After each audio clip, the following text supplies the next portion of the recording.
What's up, guys? It's your boy, Barca Boy 103. Just finished watching the match and Barcelona beat Villarreal by 5 goals to 1 in a game that was definitely not a 5-1 scoreline win for Barcelona, but on paper it is an emphatic victory. And again, the momentum does continue in the league. 18 out of 18 points, 1 clean sheet, but only 5 goals conceded. I think 22 goals scored as well. So on the paper, on the record, looks pretty good, but we'll have to talk about the performance a little bit. But again, we are still flying in the league, and all we can do is ask God that it continues on this path. Now for this game, the starting lineup for this match is on the screen for you right now. It was Ter Stegen in goal, a back 4 of Kounde, Dominguez, Martinez, and Martin, a midfield 3 of Pedri, Eric, and Torre, and a front 3 of Lamine, Raphinha, and Robert Lewandowski. I tell you what, the way this game moved and shifted was absolutely crazy. Now, the first goal in this match was scored by Robert Lewandowski. It was a great build-up play down the left-hand side between Raphinha and Pedri. Ball finds Pablo Torre, who puts in a beautiful through ball to Lewandowski. Strong toe poke finish past the goalkeeper and gave Barcelona the lead. The second goal was also scored by Robert Lewandowski. It was a cross corner kick that ended up, falling back out to the top of the box to Lamine, who puts in the cross. Eric Garcia heads it across goal. I believe it hits the goalkeeper. Falls to Lewandowski in the open net. He just overhead kicks it into the back of net and gave Barcelona the 2-0 lead. Of course, we conceded going into halftime, and then at the start of the second half, we scored the third goal by Pablo Torre. Again, he was in open space at the top of the box. He rifles it, goes in bottom left hand corner. Great finish from about 19 yards out. Did take a little bit of a deflection, but we will absolutely take it. Fourth goal, again against the run of play, this time from Raphinha. It was Robert Martin working the ball down the left hand side, ends up falling to Pau Victor, passes it to Raphinha, who's one over the top of the box, hits it one time, takes a big deflection, I believe, off Eric Bailly, I believe it was. It took 100% of deflection, and it just goes over the goalkeeper. So that the shot wasn't deflected, the goalkeeper would have at least saved it or parried it. I don't know if a rebound would have ended up in a goal, but the deflection did help a lot, and that of course gave Barcelona the 4-1 lead. And the fifth and final goal was scored by Raphinha, again getting his brace. It was a beautiful, world-class, superb, elegant trivela pass from Lamine wide on the right-hand side, in swinger across the whole entire Villarreal defense, and Raphinha chips it over the goalkeeper, finishes it brilliantly from him. That ends up, of course, going in and giving Barcelona the 5th and final goal. Overall in this game, I don't really know what to say, because I feel like the performance was very much overshadowed by the scoreline. I think that Barcelona overall deserved to win. We were the better side, but a lot of things did go our way. Firstly, I have to mention this high line that Hansi Flick keeps on playing and keeps on risking the biscuit for. If this highlight wasn't coached well, wasn't done well, we could have lost this game 4-3, a reverse of last season's scoreline in the stadium, because they were getting in behind so much. Whether it was Yeremy Pino, Pepe, Alex Banya, Ayoze Perez as well. It's just crazy. But again, that's Hansi Flick ball for you. High risk for hopefully high reward, and it's come his way a lot during this start of the season. There were a lot of players that I think you can tell the minutes are getting to them. They're looking a bit fatigued. We'll talk about that when we get to the player ratings. But in terms of the actual team performance, it was very much a grafted result. And I think us being very clinical in the final third did make the scoreline a bit more generous than it should be. Because if you go based on how the game went, I honestly think this would have been a draw. I think a draw would have been a fair result for both teams, for the amount of chances that both teams leaked. But again, Barcelona get the 5-1 win because we were just way more clinical in front of goal. While Villarreal kind of were a little bit, they were getting done by our high line, which of course it would have been nice if we got the clean sheet, because the clean sheet, we lost that due to Dominguez not holding the high line. In the end, him and Robert Martin failing there. Again, they are youngsters, so I guess you can let it go by a little bit. But it was a game that, coming off the back of the Monaco game as well, losing midweek, you want to, bounce back, get a result. Of course, with the Ter Stegen injury as well, that's going to affect the players mentally. Definitely when your captain goes down like that and he's going to be out for the rest of the season probably, it's going to affect you for sure. And we saw how poor we started in the second half as well. That could have, gone south, but the team grafted, the team pulled it through, man. I got to give credit where it's due. I think we started off the game very, very ropey. A lot of the, key decisions and key decision making in the final third from, certain players like Raphinha, Pedri, even Lamine Yamal weren't really connecting well. They were getting in behind a little bit. Villarreal. Then, of course, that magic from Pablo Torre gets us a score. And then once we went 2-0 up after that Lewandowski goal, we looked in a bit more cruise area, thinking, all right, get the 2-0 at halftime. 3 points here in the bed, just keep a clean sheet at this point. They nick one back, dodgy, line by, again, Dominguez and Gerard Martin. Then Ter Stegen gets injured, you're thinking, okay, we're on the ropes even more so, just get to halftime and reset. We started the second half so poorly. They scored, I believe, once or twice. They were both ruled out. I think Pepe definitely scored one. I think the header was after the 3-1, so they were still knocking on the door of Villarreal, but again, the high line coming our way. But then again, in the final third, we were just really clinical. I still think the decision making wasn't the best in the final third. I think it could have been much better. It could have been a better case scenario, but I think overall we can definitely take this match with our heads held high. In terms of the team performance rating, I would definitely give it a 6, even despite the scoreline. You can maybe bump it up to a 7 because of how clinical we were in the final third, but I'll tell you what, man, this could have gone way south in different areas, and it could have been a way worse of a result. Now, in terms of player ratings, let's get right into it. Firstly, in goal, Ter Stegen. I will give Ter Stegen a 7. I think, again, he made 2 brilliant saves. His passing off the back was more composed. He made more better decisions. The only one time where he was a bit ropey was when I believe, I would say, Ayoze Perez was through on goal, made a great save initially, but the rebound was coming in, I believe, by Alex Banya. He wasn't too critical. I think he chipped it and it went over the bar, so that moment could have been a bit different. Of course, wishing Ter Stegen a speedy and healthy recovery. He's done his knee pretty much. We'll wait and see in the next 24 hours if it's an ACL or not. If it's not, probably be out for the rest of the year. If it's an ACL, of course, he will be out for the rest of the season. Now, in terms of the back line, firstly, we'll start off with Inigo Martinez. I'm going to give Inigo a 6. I think Inigo was... We saw 2 different versions of Inigo today. He was either really good. Other times he's looking, suspect. I think the minutes were getting to him. That's why Hansi Flick did end up taking him off. He's been brilliant since the Valencia game up until this game. I think this has been his first, not great display since that, the stinker against Valencia at the Mestalla in the first game of the season. Looked really poor. The line wasn't that great from him as well either. A lot of other players were bailing him out. I think, of course, that raw defensive ability of him where he just, went down, booted out, defending his ground duels and air duels. He was great at that, but I think on the ball and off the ball, especially when Villarreal were attacking, didn't look that great Inigo today. But I credit to him over the course of the past few weeks. He's been an absolute warrior. I think he, despite his poor performance, he did come out of this game with, I think, an alright viewing. Of course, his center back partner was Sergio Dominguez. I'm going to be very generous and give him a 6 out of 10. I think he had a really good play in the first minute of the game where they were in behind, had a great tackle. Of course, he didn't hold the line very well for the goal conceded. Looked a bit ropey at the start of the second half as well, but he's a youngster. I think he had great composure on the ball as well. I think in possession was not worried about him whatsoever. I just think when Villarreal were attacking, he looked a bit questionable here and there, but I think overall he didn't look too bad, especially with that big change from Kubarsi going to Sergio Dominguez. I don't think he was that poor, but definitely could have had some improvements there. Now, at left back, it was, of course, Gerard Martin. I've given it a 5. You could say it's an agenda, sure, I don't care. This man is just absolutely 100% beyond mid. I have no idea. This is my one crime about Hansi Flick right now. I do not know what he sees in this man. Man played 90 minutes as well. We highlighted before the game that, Gerard Martin does have good ability on the ball, can put in a good cross. Didn't see any of that in this game. Again, he was very poor on the goal. We can see that as well. He let, who was it in behind run? Ayoze Perez. He lost his marker there. Looks so sloppy on the ball. Looks like he's basically a kid playing with all these men. Whether it's Dominguez as well included, he looked normal. He looked like, he's been in the team for a while, but Gerard Martin just looks like an absolute useless player.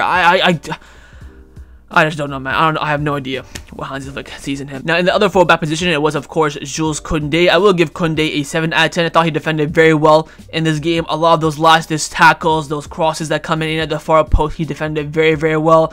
Again, going forward with Kounde, you're basically getting, a 50-50. Sometimes maybe good, sometimes maybe not so good. I think there were a lot of times where he could have passed it a lot quicker to Lamine Yamal. He held onto the ball a bit too much in those transitional areas, but defensive-wise, I thought he was, again, absolutely superb. Dealing with a lot of different, threats down that left-hand side for Villarreal, so I will give credit where it's due for him. Now, into the midfield. Firstly, we'll start off with Eric Garcia. I will give Eric Garcia a 6 out of 10. I think, he looked really poor in that first half, despite getting that good header across for the assist for Lewandowski's second goal.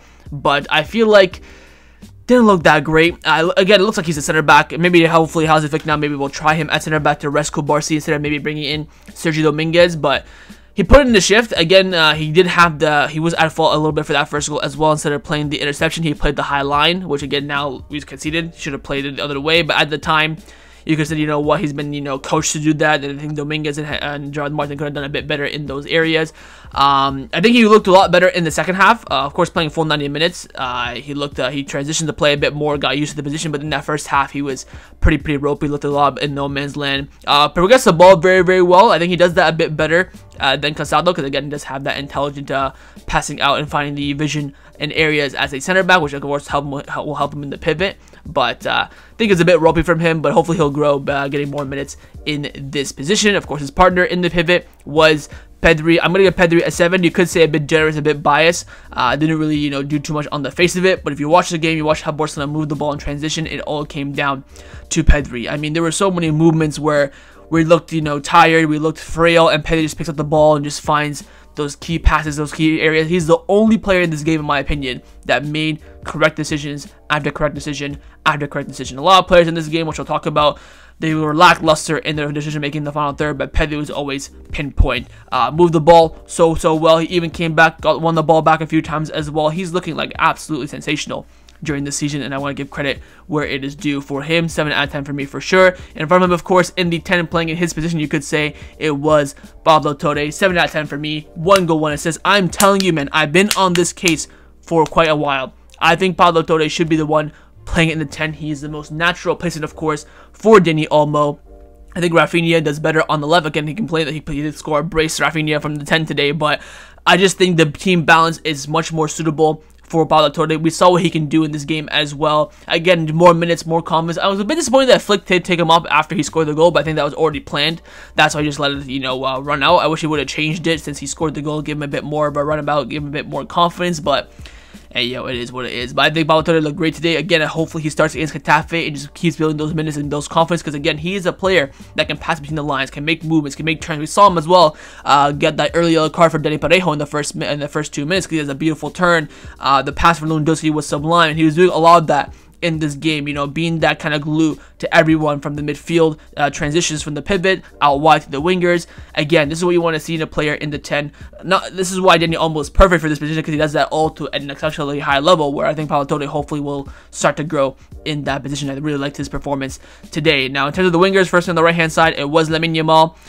You're probably wondering, oh, Barca boy, what is it? I'm going to give him a 6. Look, apart from the Ceràmica assist, which of course was sublime, and winning the penalty as well, he looked a bit hesitant today. I don't want to say he looked tired, but he looked a bit reserved, Lamine Yamal. It wasn't the Lamine Yamal that we saw against Monaco, that we saw against Girona, taking on defenders, being quick, keeping the movement as well. Again, his decision making today wasn't the best. When he wants to do, I was expecting him a lot of times down that right hand side to cut on his left, do that signature Lamine Yamal cross. What he would do, run on the right hand side and then cross it with his right foot. It was a bit annoying, because then you know how deadly he is with that left foot in terms of his crossing, but I think he could have been a much better today. Again, got the assist. He got a goal and assist in every single league game so far, which is again absolutely nuts. The Ceràmica cross is, you know, another example of pure magic. That's why you play a player like Lamine Yamal, because he can bring that magic out of absolutely nowhere. So that you gotta give credit where it's due. And again, the movement for the penalty one as well was fantastic. But I think he could have done a lot better, and I think he's a bit reserved. Maybe he wants to stay fit. I feel like now he's definitely gonna get rested midweek against Getafe, but of course we'll wait and see on that. So 6 out of 10 for me on Lamine. On the left, of course, was Rafa. I will give Rafa a 7. Honestly speaking, I'm giving him a 7 just because he got a brace. If he did not score 2 goals, he would be getting a 6 or a 5 for sure. I think Raphinha in that first hour was piss poor. I think, again, we are struggling and seeing a lot of the Raphinha of last season, where his decision making is absolutely direly shite. He wasn't getting on the ball very well. He was a bit sloppy as well. Had a lot of fight. I want to give credit for him off the ball. Off the ball in that first hour, really good with his press and, you know, helping Gerard Martin down the left hand side, who looked, you know, very shite. Of course, when we got moved into the 10, we had a bit more freedom. Looked great. The 2 goals were fantastic. The second one was a brilliant finish. First one, a bit on the luckier side, but I think the 2 goals really overshadowed his performance today. So the 7 rating is a very generous in my books. I think if I'm being realistic, he was probably like a 5.5 today. But, you know, 2 goals, we'll take it. And again, he's going to be the captain now for quite some time, so we'll see how that turns around. And finally, last but not least, Up front, RL9, Robert Lewandowski. I've given Lua a 7. Would give him an 8 if he didn't miss the penalty, if I'm being honest. But I think, you know what, it was a typical Lewandowski performance. We've seen him play like this a lot, and again against Monaco where he didn't score, against Girona where he didn't score, always being there, being the threat, causing troubles for the center backs. But today he got his finally some service, and he's ended up scoring. Of course, the second goal, a bit generous, an open net. First one though, typical Lewandowski, typical pure striker run, sees that movement. Pablo Torre finds it. The toe poke finish was sublime as well. So I'm gonna give credit where it's due. Again, another 90 minutes for him, so he's, you know, playing minutes out the wazoo at this point, especially for his fitness. So want to give credit where it's due for Robert. So I'll give him a 7. In terms of my man of the match, I'm probably, I would say, looking at either Lewandowski or Pablo Torre. I think I want to give it to Pablo Torre just for the lulz, if I'm being honest. But yeah, I'll probably give it to Pablo Torre just for banter. In terms of substitutions, of course, Naki Peña came in and played a whole half. I'll give him a 6. Made that great save that was right at him, I think, from Pepe. But again, the reflexes there were important. Apart from that, really didn't have to do much. I mean, he conceded twice in the second half. They were both offside, thankfully. Apart from that, it was nothing else for him to do. Who else came in? I think Paulo Victor looked really nice when he came in on that left-hand side for about half an hour. Casado came in and really brought stability and control in that midfield. Really liked his half-an-hour cameo. Kubarsi was a bit shaky in that first 10 minutes, but came in after that and controlled the game. Who else came in? I'm sure he made... Oh, Hector Ford came in. I mean, it was 10 minutes. He didn't really do much. So only 4 subs from Hansi Flick out of the 5 that he could have done, which again is a bit annoying. And finally, on Hansi Flick as well, I will be giving him a 6 out of 10 for today. Again, he coached a winning side. I mean, the scoreline again is generous, but the high line today was really risky. And when you see it not working, when you see it getting further in behind, should have made some tinkers. I understand people and managers are very you know, honed in on their philosophy. I don't care, high line no matter what. We saw this, of course, with Postecoglou last season against Chelsea, where he was down to like 8 men. He was still playing the high line. I get it, but when you see your team suffering out there, it's important to make the changes. No Ansu Fati today. Maybe he's saving him for Getafe. I don't know, but I would love to have seen him and maybe some other changes as well. Should have been way more proactive, I think, with the substitutions. I really rate the triple substitution on the hour mark, but I think that should have honestly came a bit earlier. We already conceded 2 goals that were both offside at that point, so maybe bringing in some savability. We saw how effective Casado was in the middle and Paulo Victor out wide.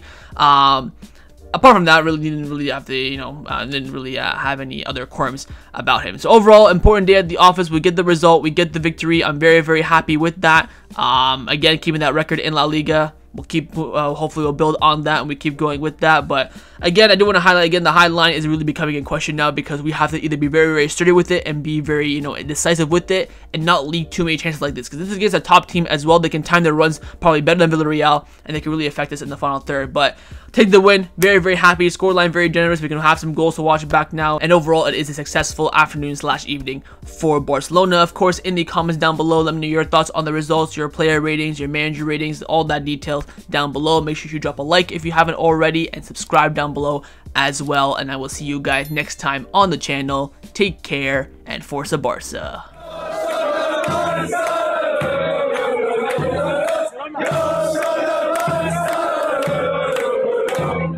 Yeah.